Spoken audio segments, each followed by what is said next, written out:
اس کا نام ہے فروع الایمان. عربی کا لفظ ہے،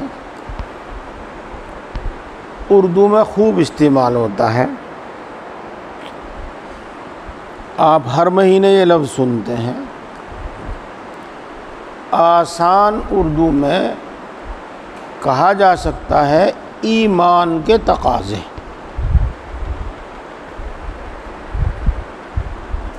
ایمان لانے کے بعد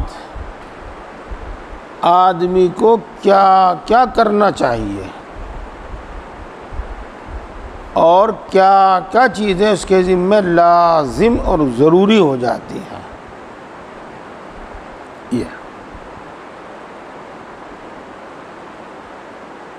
ان میں سے ایک چیز ہے توکل کرنا، اللہ پر بھروسہ رکھنا.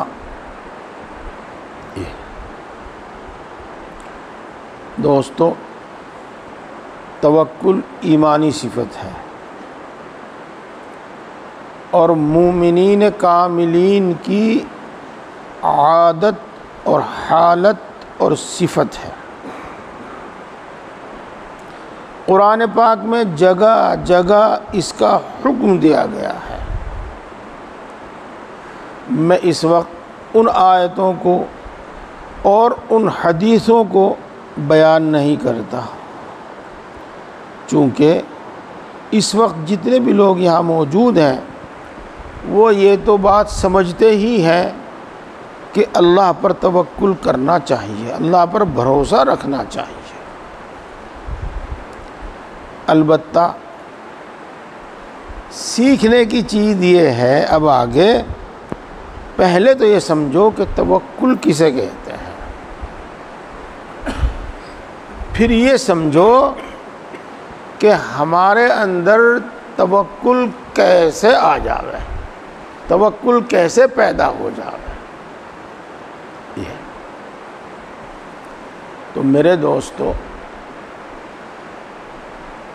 اللہ تبارک و تعالیٰ کی صفات میں غور کرنے سے اور اللہ تبارک و تعالیٰ کی صفات کی پہچان حاصل ہونے سے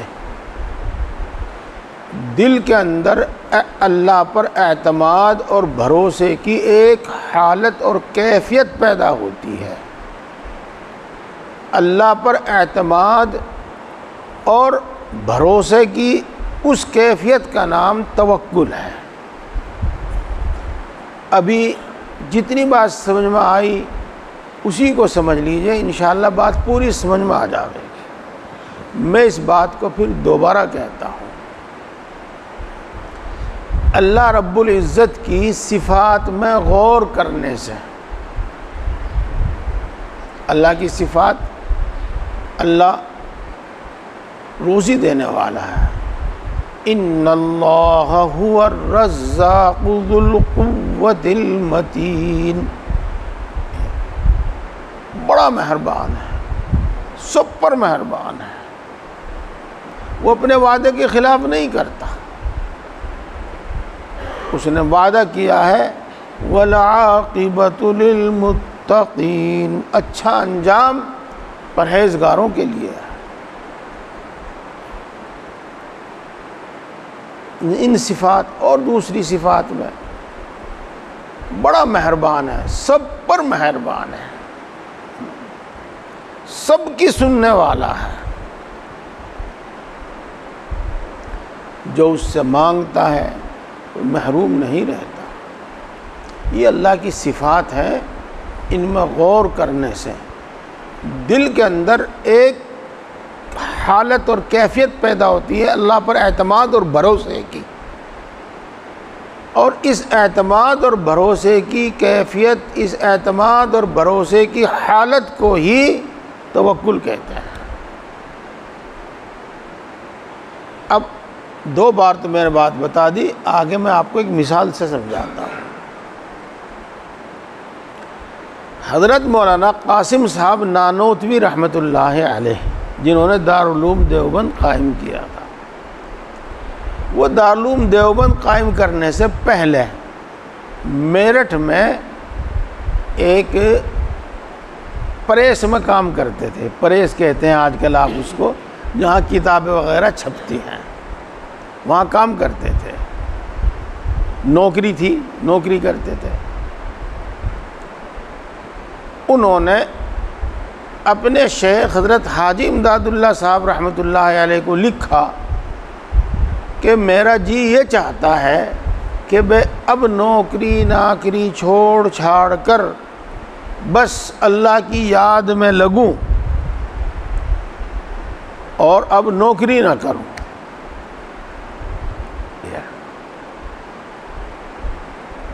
تو حضرت حاجی امداد اللہ صاحب نور اللہ مرقدہ نے ارشاد فرمایا نہیں ایسا نہ کرو، وہیں رہو، پریس میں ہی نوکری کر رہے ہو، نوکری کرتے رہو۔ کچھ دنوں کے بعد، سال گزرا ہو، 6 مہینے گزرے ہوں کم زیادہ، حضرت مولانا قاسم صاحب نانوتوی رحمۃ اللہ علیہ حضرت حاجی صاحب سے پوچھے بغیر ہی وہاں سے نوکری چھوڑ چھاڑ کر اپنے گھر چلے آئے۔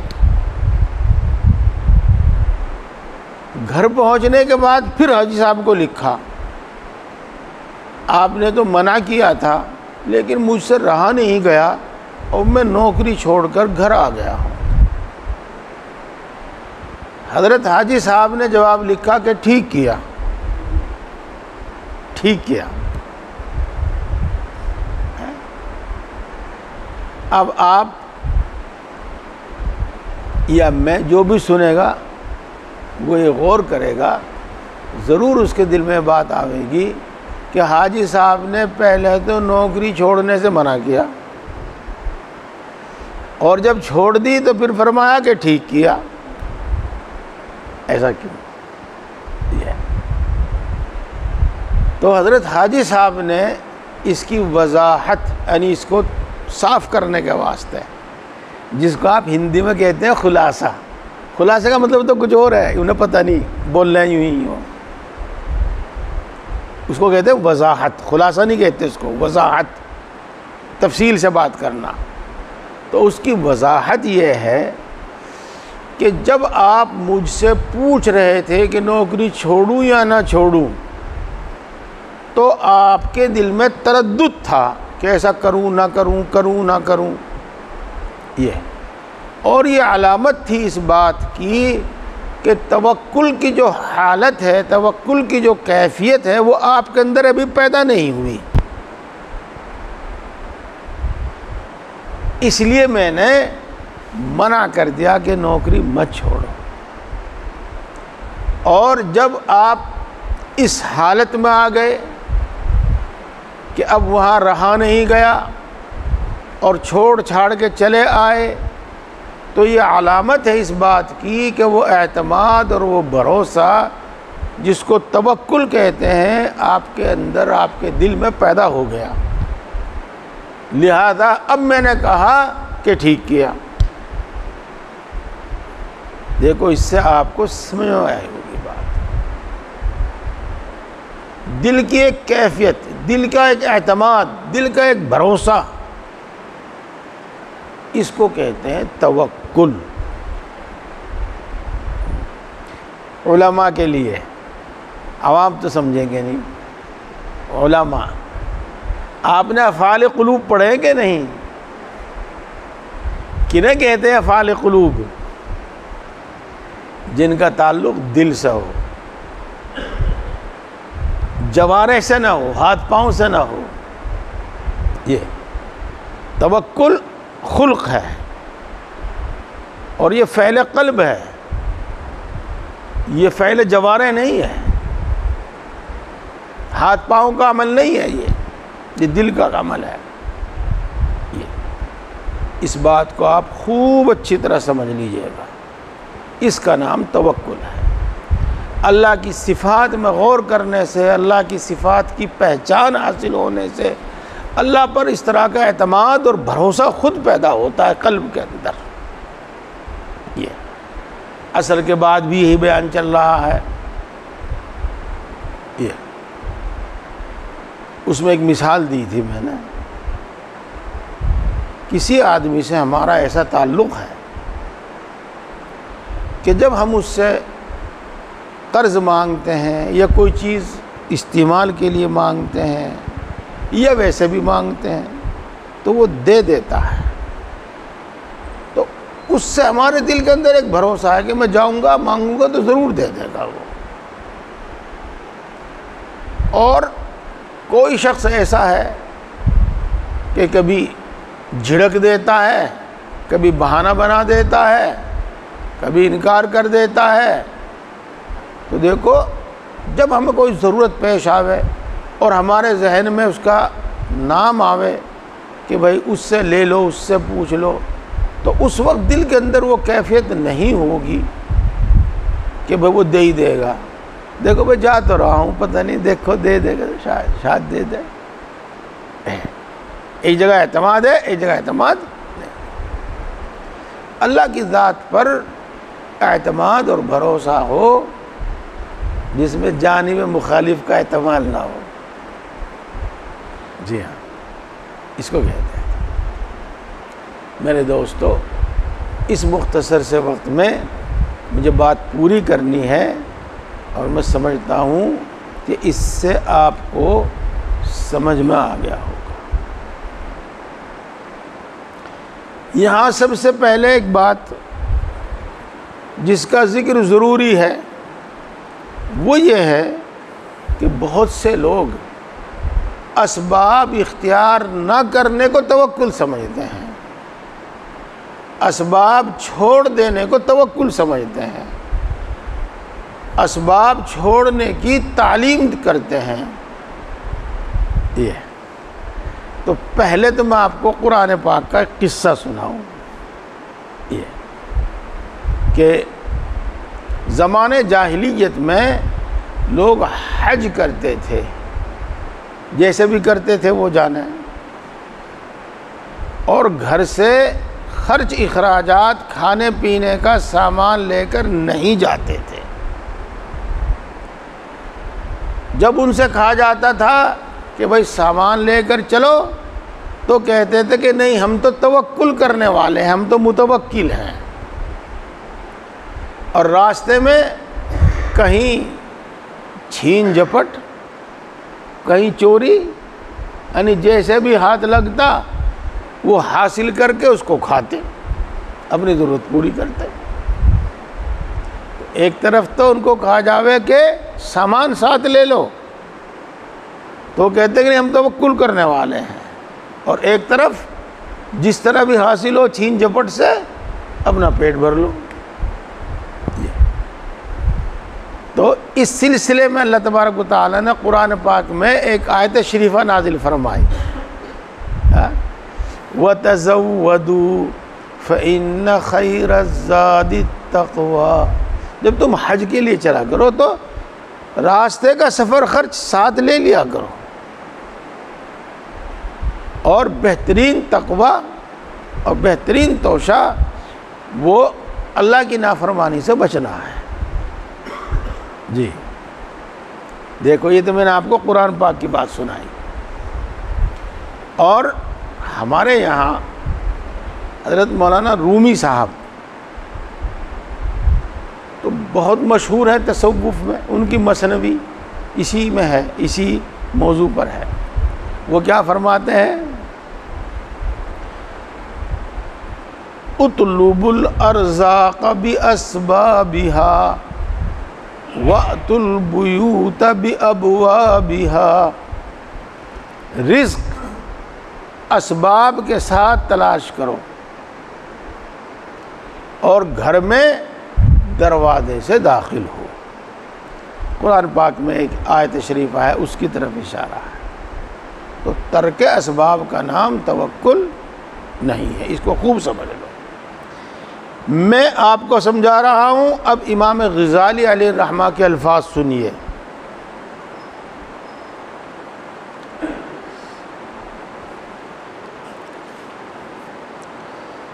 تیسرا رکن توکل اعمال میں ہے۔ جاہلوں کا خیال ہے کہ توکل تو محنت مزدوری اور روزی کمانا چھوڑ دینے کا نام ہے، کہ ہاتھ پر ہاتھ رکھ کر بیکار بن کر بیٹھ جاؤ، اگر بیمار ہے تو دوا علاج نہ کرو، اس کو توکل سمجھتے ہیں۔ بے سوچے سمجھے اپنے آپ کو خطرات میں ڈال دو، ہلاکت میں ڈال دو، اس کا نام توکل سمجھتے ہیں۔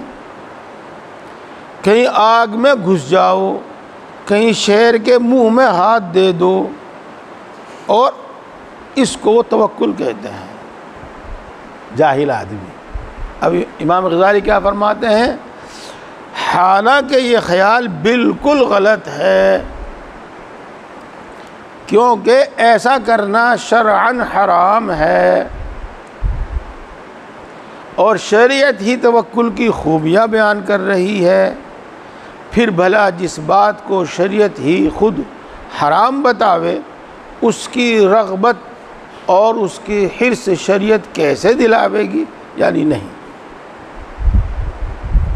یہ اب دیکھو، یہ بات بھی بالکل صاف ہو گئی کہ توکل اسباب چھوڑ دینے کا نام نہیں ہے،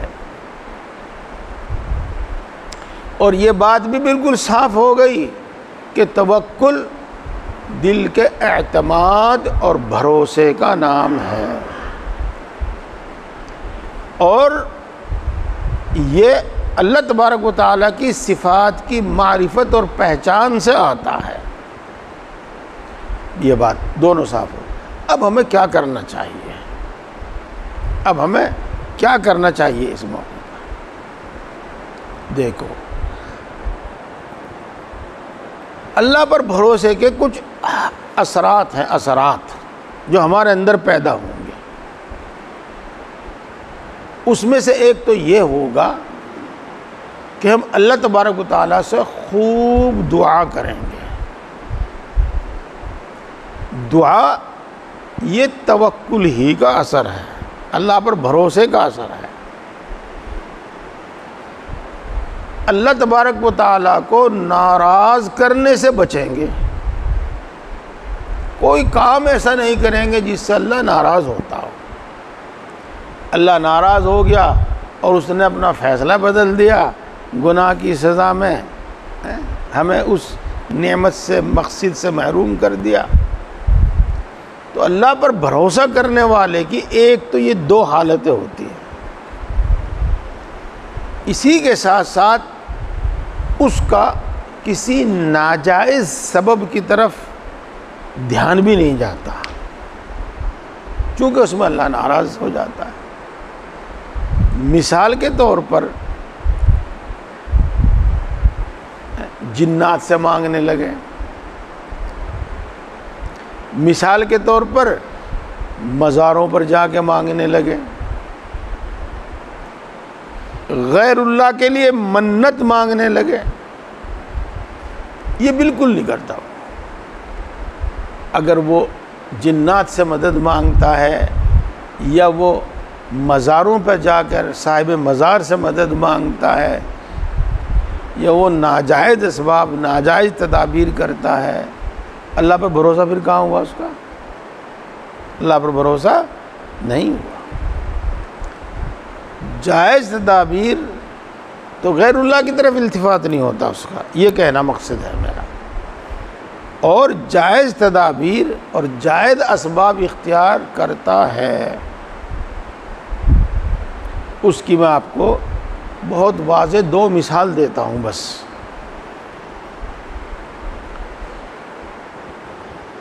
ایک جنگ ہے جس کو غزوہ خندق کہتے ہیں، غزوہ خندق۔ اس میں رسول اللہ صلی اللہ علیہ وسلم نے صحابہ کے مشورے سے، خاص طور سے حضرت سلمان فارسی کے مشورے سے مدینے کے گرد خندق کھودی تھی۔ اب دیکھو، ایک جاہل آدمی تو یہ کہہ سکتا ہے کہ خندق کھودنے کی کیا ضرورت ہے، اللہ اس بات پر قادر ہے کہ دشمنوں کو اندھا کر دے۔ اللہ اس بات پر قادر ہے کہ دشمنوں کے دل میں اتنا خوف ڈال دے کہ وہ اندر ہی نہ گھسے، مدینے کے پاس ہی نہ آویں۔ ایسی ایسی باتیں کرے گا، اور ان کو ایمان اور یقین کی باتیں کہے گا، اللہ کی قدرت اور ایمان اور یقین کی باتیں کہے گا۔ لیکن رسول اللہ صلی اللہ علیہ وسلم نے تو ایسا نہیں کیا۔ یہ دیکھو، اب ایک دوسری بات، چلو یہ جو عرب کے قبیلے اور عرب کی جماعتیں مدینے پر چڑھ کے آئی تھی، انہوں نے مدینے میں ایک لمبی مدت تک قریب 1 مہینے مدینے کا گھیراؤ رکھا، جس کو محاصرہ کہتے ہیں، اردو میں محاصرہ کرتے ہیں۔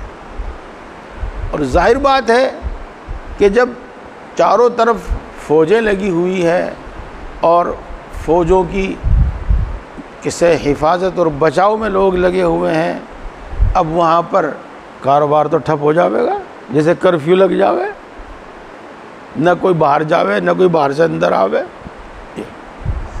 تو جب مدینے کے اندر لوگوں کو پریشانی شروع ہوئی تو رسول اللہ صلی اللہ علیہ وسلم نے صحابہ کو بلا کر مشورہ کیا اور یہ کہا کہ اگر آپ کی رائے ہو تو ہم ان لوگوں سے یہ وعدہ کر لیں کہ تم واپس چلے جاؤ، اور ہم تم کو مدینے میں جتنی کھجوریں پیدا ہوتی ہیں، کھجوروں کی جتنی پیداوار ہے اس کا اتنا حصہ ہر سال تمہیں دے دیا کریں گے، اس پر صلح کر لو۔ یہ تو صحابہ نے، مدینے کے رہنے والوں نے عرض کیا، اے اللہ کے رسول، جیسا آپ مناسب سمجھیں آپ ایسا کیجئے۔ ان کا ادب یہی تھا، ہمیشہ وہ اپنا معاملہ رسول اللہ صلی اللہ علیہ وسلم پر چھوڑ دیا کرتے تھے۔ لیکن اس کے بعد کہا، اے اللہ کے رسول، اب تو آپ ہمارے درمیان میں ہیں۔ جب ہم اللہ کو نہیں جانتے تھے، اللہ کے رسول کو نہیں جانتے تھے، اس وقت بھی ہم نے ان کو اپنے مدینے کی ایک کھجور نہیں دی، اپنے شہر کی ایک کھجور نہیں دی، اب ہم ان کو کیسے دے دیں گے اپنے شہر کی کھجوریں؟ تو رسول اللہ صلی اللہ علیہ وسلم نے ارشاد فرمایا کہ میں نے تو یہ رائے تمہاری مصلحت کے لیے دی تھی، اگر تمہیں منظور نہیں ہے تو رہنے دیجیے گا، چھوڑ دیجیے گا۔ یہ تو دیکھو، دشمنوں سے بچاؤ کی ایک تدبیر تھی صلح، وہ بھی آپ نے کی۔ دشمنوں سے بچاؤ کی ایک تدبیر تھی خندق، وہ بھی آپ نے کھود دی۔ ہاں، اسباب اور اللہ پر بھروسہ اور اعتماد دونوں کو جمع کرو، دونوں کو جمع کرو۔ اسباب بھی اختیار کرو، اللہ پر اعتماد اور بھروسہ بھی رکھو۔ ایک صحابی تو نہیں، ہاں صحابی کہہ لیجئے گا، چونکہ ان کی بات ایسی ہیں، شاید وہ مومن تھے۔ ایک صحابی کہیں سے سفر کر کے مدینہ منورہ میں آئے، رسول اللہ صلی اللہ علیہ وسلم کے پاس آئے۔ آج تو مسجدوں کی، مکانوں کی الگ ہی حالت ہے۔ پہلے تو اپنا دھوپ سے، گرمی سے، بارش سے بچنے کے واسطے چھپر چپر ڈال لیا، باقی سب کھلا۔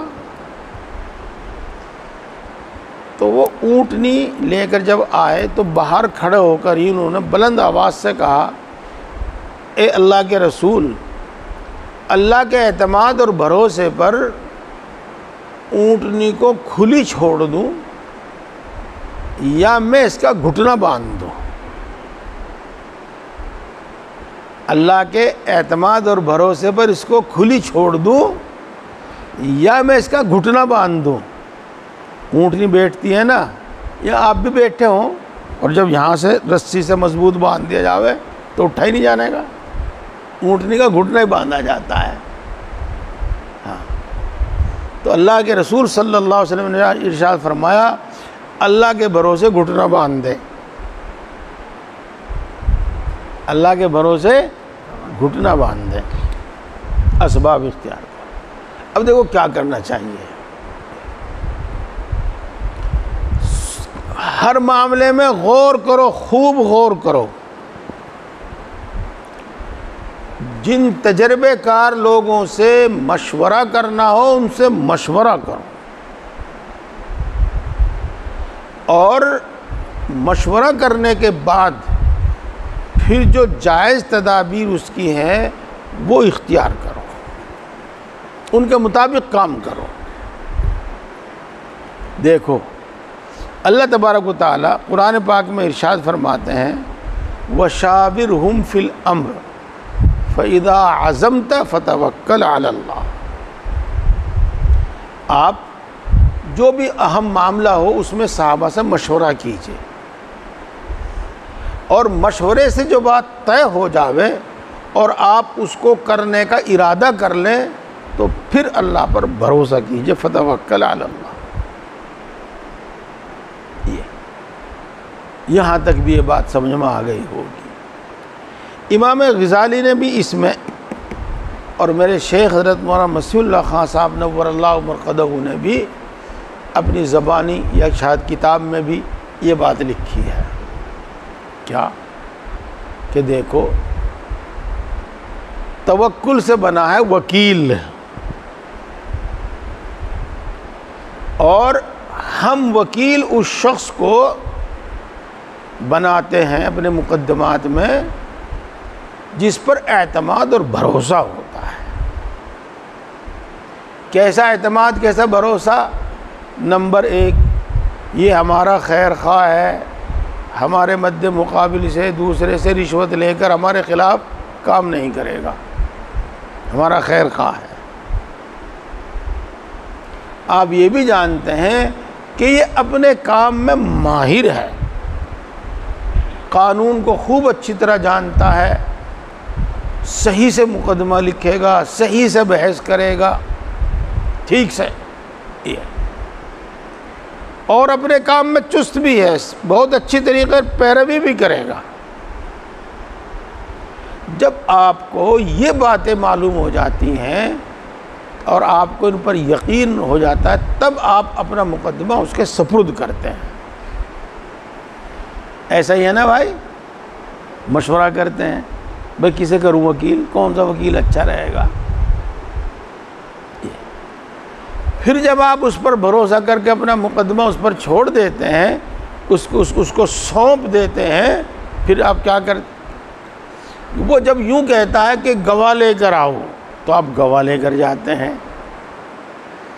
وہ جب یہ کہتا ہے کہ فلاں دستاویز لے کر آؤ، فلاں کاغذ لے کر آؤ، بینامہ لے کر آؤ، تو جو کاغذ وہ مانگتا ہے وہ آپ مہیا کرتے ہیں۔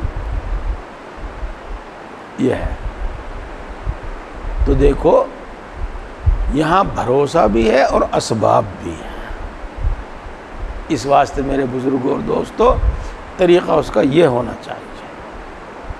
اب اس کے بعد ایک بات اور بھی ہے، وہ الفاظ تو بہت بھاری ہیں، ان کا معنی مفہوم تو ذرا سا مشکل سمجھ میں آتا ہے، میں آسان کر کے مثال سے سمجھاتا ہوں۔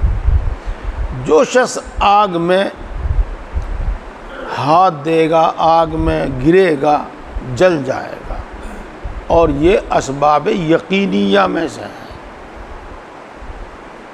یوں اللہ قادر ہے کہ اسباب آگ میں ڈلنے کے بعد بھی آدمی نہ جلے، ایسے واقعات بھی ہیں، لیکن یہ اللہ کا ایک خاص مستثنی الگ سے ایک فیصلہ ہے، ورنہ یہ یقینی ہے۔ تو دیکھو مثلا زہر کھا لینا، اس سے یقینی طور پر آدمی مر جاتا ہے۔ تو اس طرح کے جو اسباب ہیں، گلے میں پھندا لگا کر لٹک جانا، اس طرح کے جو اسباب یقینیہ ہیں، تو ان کا ترک کرنا جائز نہیں ہے۔ اسی لیے جو شخص پھندا لگا کر مر جاوے، آگ میں کود کر جل جاوے، اس کو خودکشی کہتے ہیں اور یہ حرام ہے۔ اور ایک اسباب ہیں جن کو کہتے ہیں ظنی اسباب، یعنی ان پر نتیجہ مرتب ہو بھی سکتا ہے اور نہیں بھی ہو سکتا، ہو بھی سکتا ہے نہیں بھی ہو سکتا۔ اس کی مثال ہے تجارت، اور اس کی مثال ہے دوا علاج۔ یہ تو کچھ لوگوں کے لیے ان کے چھوڑ دینے کی اجازت ہے، اور کچھ لوگوں کے لیے اس کے چھوڑنے کی اجازت نہیں ہے۔ جیسا کہ میں نے ابھی آپ کو بتایا تھا حضرت مولانا قاسم صاحب نانوتوی رحمۃ اللہ علیہ کا قصہ، یہ اس واسطے کہ روزی کا ذریعہ صرف ایک تجارت ہی نہیں ہے، روزی کا ذریعہ صرف ایک نوکری ہی نہیں ہے، بلکہ بہت سے اسباب ہیں۔ تجارت نہیں تو کھیتی سے، کھیتی نہیں تو کسی اور دوسرے ذریعے سے روزی مل سکتی ہے۔ یہاں اس کو ظنی کہتے ہیں، ان کے چھوڑنے کی ہر ایک کو اجازت نہیں، بعض کو اجازت ہے، جیسا کہ حضرت کے قصے میں میں نے آپ کو بتایا۔ ہر آدمی کا الگ الگ عمل ہے۔ حضرت مولانا قاسم صاحب نانوتوی رحمۃ اللہ علیہ کے بارے میں بتایا جاتا ہے کہ جب وہ بیمار ہوتے تھے تو دوا علاج کا کوئی فکر نہیں کرتے تھے۔ گھر والوں نے دوا لا دی، کھا لی، نہیں لائی نہیں لا کے دی، نہیں کھائی۔ ان کا کام ہوتا تھا چارپائی پر لیٹ کے کولنا کرانا، کولنا کرانا۔ اس کولنے کرانے سے تیمارداروں کو، گھر کے لوگوں کو بڑی تکلیف ہوتی ہے۔ وہ پوچھتے تھے ابا جی، بھائی جی، چچا جی، جو بھی کچھ کہتے تھے، آپ کو زیادہ تکلیف ہو رہی ہے، کیوں کرا رہے؟ تو وہ کہتے کیا میں پہلوان بنوں اللہ کے سامنے؟ میں کول کر کرا کر اپنی عاجزی اللہ کے سامنے ظاہر کرتا ہوں۔ حضرت مولانا رشید احمد صاحب گنگوئی رحمۃ اللہ علیہ اگر بیمار ہو جاتے تھے تو فوراً طبیب کو بلاتے تھے، حکیم کو بلاتے تھے، نسخہ لکھواتے، دوائی منگاتے، بڑے اہتمام سے پرہیز کے ساتھ، پرہیز کر کے دوائی اختیار کرتے۔ یہ بات دراصل کچھ لمبی ہو گئی، وقت کچھ زیادہ ہوگا، میں ختم کر رہا ہوں۔ اس لیے اس میں لوگوں کے حالات الگ الگ ہیں، الگ الگ ہیں۔ جی ہاں، ہر ایک کے لیے ایک حکم نہیں ہے۔ مخصوص حالات میں جن میں آدمی کو اسباب چھوڑنے کی اجازت ہے، اس میں بھی یہ لکھا ہے صوفیاء نے کہ ایسی جگہ نہ رہے جہاں پر کسی کو اس کے حال کا علم ہی نہ ہو، بلکہ ایسی جگہ رہے جہاں پر اس کے حال کا دوسروں کو علم ہو۔ یہ بھی ایک سبب ہے، یہ بھی ایک سبب ہے۔ چلو جی، بات ہوگی انشاءاللہ، پھر اور کریں گے دوسرے موقع پر۔ ایک دوسرے اسباب ہیں جو صرف وہم کے اندر ہیں، دماغ کے اندر ہیں، ان کی کوئی حقیقت نہیں۔ بھائی اللہ سے دعا کریں گے اللہ میاں مجھے 1 کروڑ روپے دے دیں، اللہ میاں تو اس بات کی قدرت ہے کہ کہیں راستے میں پڑے پا جاؤں مجھے، اللہ میاں مجھے 1 کروڑ روپے دے دیں، اللہ کو تو اس بات پر قدرت ہے وہ کسی جن فرشتے کے ذریعے میرے گھر ہی بھیج دے۔ تو یہ وہم ہے، وہم، یہ اللہ کی قدرت پر یقین نہیں، یہ وہم ہے، وہم۔ یہ اس طرح کی باتیں اس طرح کی سوچ رکھنا درست نہیں ہے، اس طرح کی سوچ رکھنا درست نہیں ہے۔ تو دیکھو دوستو، میں اپنی بات کو پھر مختصر کر کے لوٹاتا ہوں، اور جو مختار ہے، جو ہمیں کرنا چاہیے، وہ اللہ کی صفات میں غور کرو۔ بار بار عرض کرتا ہوں، اللہ کے نام ان کے ترجمے کے ساتھ یاد کرو، اور اپنے معمول میں جو ہم روزانہ ذکر وغیرہ کرتے ہیں، ایک معمول یہ بھی ہونا چاہیے کہ ترجمے کے ساتھ اللہ کے ان ناموں کو پڑھیں۔ اس سے اللہ کی معرفت حاصل ہوگی، اسی کا نتیجہ ہوگا اللہ پر اعتماد اور بھروسہ۔ اور یقینی اسباب بالکل مت چھوڑو۔ بس میں کھانے کا نہیں، بغیر کھائے بھی زندہ رہ سکتا ہوں، یہ جائز نہیں ہے۔ اور جو ظنی اسباب ہیں کہ ایک چیز کے بہت سارے سبب ہو سکتے ہیں، میرے اور آپ کے لیے ان کو اختیار کرنے کا بھی حکم ہے، ان کو بھی اختیار کرو۔ اور جو وہم اور توہم، ارے بھائی کبھی لینٹر گر جاوے، چلو بھاگ لو یہاں سے، نکل گئے، اور وہ جو میں نے مثالیں دی آپ کو، ان کو بالکل چھوڑ دینا چاہیے، ان کو دل میں وہم بھی نہیں لانا چاہیے۔ توکل کا اثر یہ ہوتا ہے کہ اللہ سے مانگتا ہے آدمی خوب، اور جب آدمی کے پاس اسباب نہیں ہوتے، جب آدمی کے پاس بہت کمزور اسباب ہوتے ہیں، جب بھی اس کو یہ بھروسہ ہوتا ہے کہ اللہ ان اسباب نہ ہونے کی صورت میں بھی مجھے کامیاب کر سکتا ہے، اور اللہ تبارک و تعالیٰ اسباب پیدا کر سکتا ہے۔